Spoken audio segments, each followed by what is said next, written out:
But first, before we get to monkeys and a very big blur that we've had to put on that image, let's get to two lads who I'm sure are very excited about talking about that topic.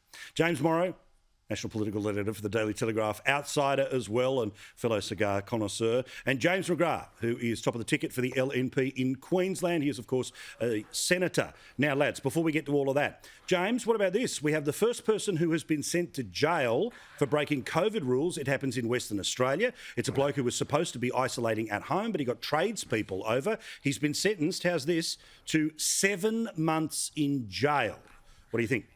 Well, I think it's almost surprising that it has taken so long for one of our judiciaries to do this. Of course, I'm not surprised that this happened in West Australia, which I think we should now change the name of it to Karenstralia, because I'll tell you what, and I know there are some very good people in WA, and I know some of them, hi Joe, are watching tonight, but I also know that WA has also just gone completely bonkers for the Mark McGowan approach to this, which is, pretty much basically been authored in Beijing because they did the entire Wuhan lockdown and keeping everybody out there as well.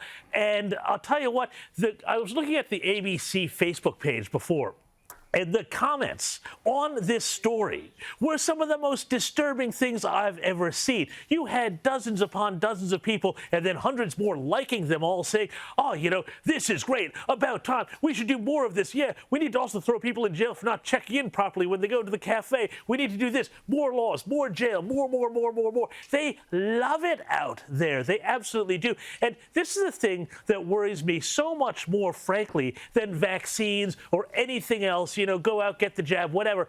But we are not going to be the same after this, because this whole thing could end tomorrow, but there are going to be so many millions of people who have been cowed into terror and also using the power of that fear to enforce their own agendas on other people. This is not an Australia that I recognize, and I've lived here for 20 years. Well, also, I hate the idea that I think that people are being forced to identify as state first rather than nation first. It's a despicable thing that these people have put upon us. The success of that effort in Queensland, of course, of that last state election. Sorry to bring it up there, Senator. But about this, though, look, again, there has to be a deterrent. That's what the argument's going to be here. But 7 months in jail?